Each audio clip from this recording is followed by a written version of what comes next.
First off, last weekend in LFA, Drew Chapman did the single most ridiculous thing I've ever seen in a mixed martial arts bout.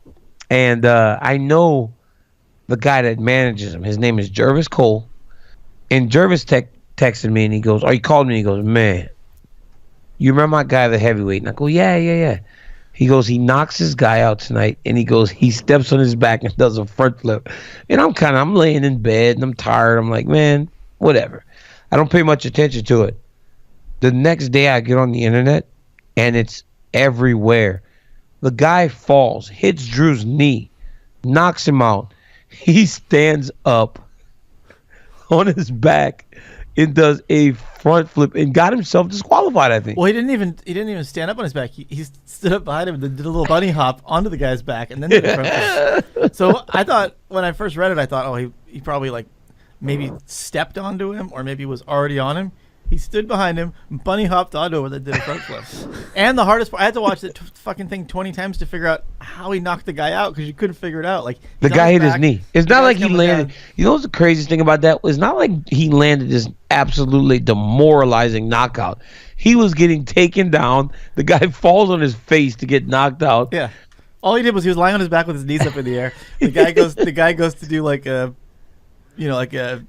what was the Dan Henderson punch type thing? Takedown. Yeah, he was trying to take him down. And he just somehow knocks himself out because the guy's got his knees up in the air. He somehow, as he's falling down, knocks himself out of the guy's knee. Dude, it was the craziest thing. And then, like, what in the world tells you it would be a great idea for me to do a flip off this guy's back when the guy's, like, knocked out? That, you know what's crazy is that's going to stick with him forever. Yeah. He won't live down that one action even though it's so early in his career. No. And the other guy's just probably got to be like, he had a guy on his back, was about to pound him, and instead he knocked himself out. Yeah. What's he? So why would he be upset? He won. He won.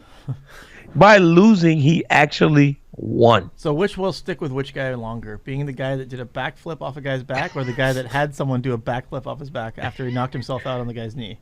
Well, the guy that got knocked out and got flipped off of, his career is over.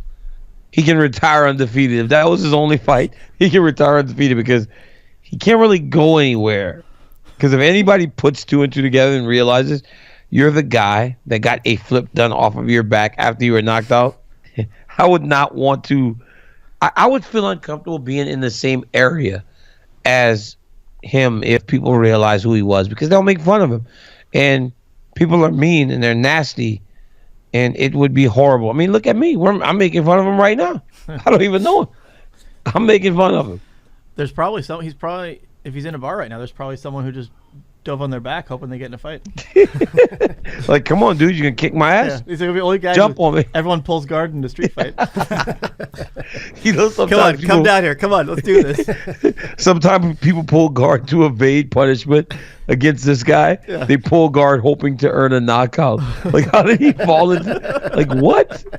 Yeah, dude. Oh, like, my new technique is to pull guard, make sure my knee is pointed straight up in the air, so I can knock this fucking guy out.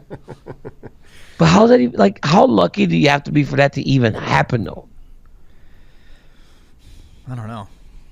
It's ridiculous, man. And I mean, if you're LFA, right? If you're LFA, the organization, you love it because generally you aren't that big a topic of conversation after a weekend show. What is it, Legacy? Is it Legacy fighting?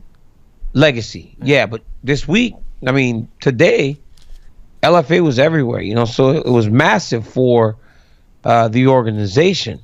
But well, so we've had two this year, right? We had Mighty Mouse doing the but suplex that was into the arm bar, and we had the other guy just lying on his back and sticking his knee up in the air. Two moves that have never happened before.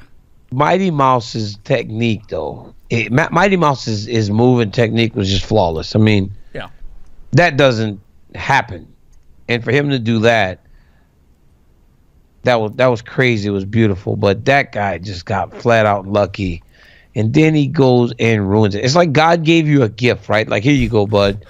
Start your career off. I'm going to give you a victory, but you decide, you know what? I just don't want it.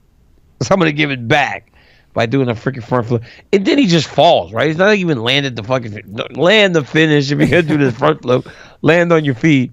He fell, and I just it really wasn't very graceful, to be honest with you. I was getting all confused. I don't even think I was talking about. I think I had him backwards. I think I had the guy who lost winning, and the guy who I don't know what the fuck I was talking about. Yeah, because that's what happened. Because that is exactly what happened. The guy off of his back that did the front flip ended up losing the fight. Yeah, because he did the front flip. Yeah. It's the most ridiculous thing in the world. Oh man, listen. Basketball, watching the NCAA tournament and watching like these young kids play basketball today, it's the most ridiculous thing I've ever seen.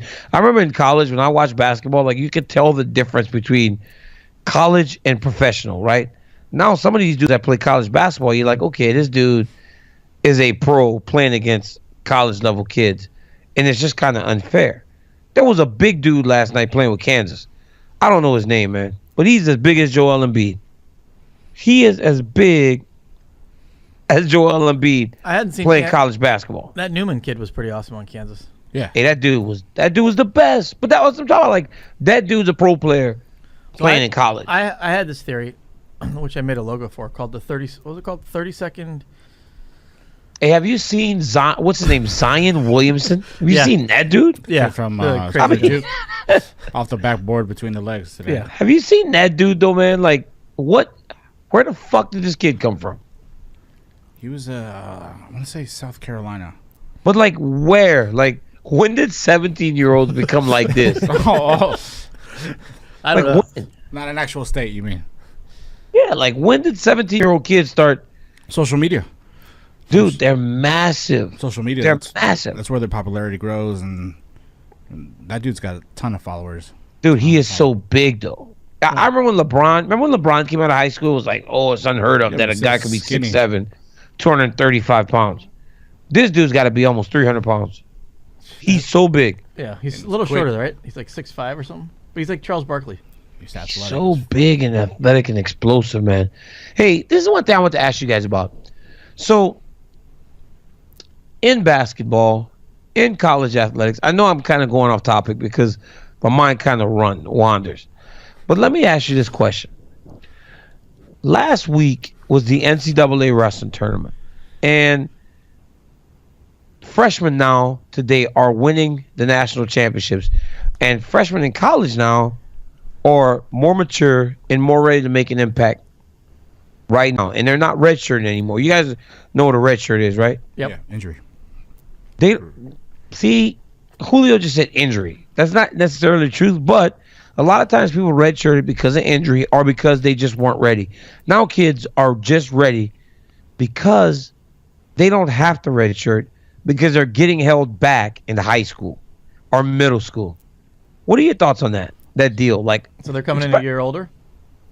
dude, man, they have there are kids now that are getting to college and they're damn near 20 years old because they just get held back when they're younger, so that by the time they do get to high school, there really is no adjustment period. You know, they'll get into high school as 16-year-old freshmen. What do you guys think of that? Wasn't that like it's not red shirting? Isn't that gray shirting? They call it gray shirting. But you see, gray shirting was supposed to be that year between high school and college, right? Where a guy like Kyle Snyder, who's now the greatest American wrestler in the country, he went to the Olympic Training Center for a year, right? And lived there and then went to college. That's a gray shirt. How do you gray shirt a kid? I don't understand. They do that a lot over here at CSM. They do a lot of their football program, their JC program is one of the best in the country. But they run a really, I guess, effective gray shirt program where they hold guys back. They're in class, so they're able to train them, lift with them, and whatnot. And then they come back and they're stronger a year later.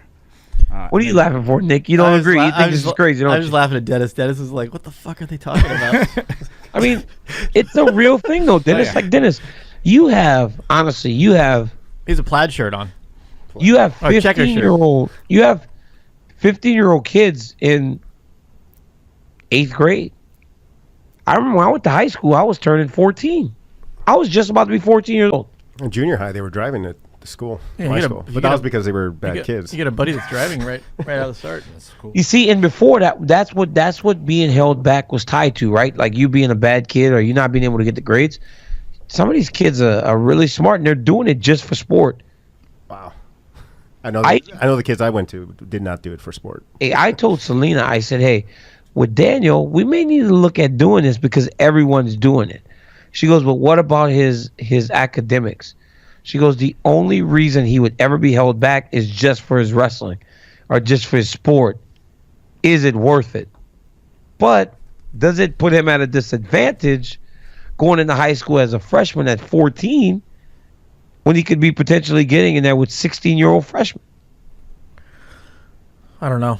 When Luke was getting out of preschool, his preschool teacher was like, I don't think he's ready for go to kindergarten. He's kind of immature. You guys should keep him back here for a year. I'm like, what the fuck's he going to do for a year? And he was fine. But he has no ambition of being a professional athlete. But not anything, dude. Just anything, man. Like college is free. I mean, look, I'm not like. I think in certain situations it's worth it, but man, I just think that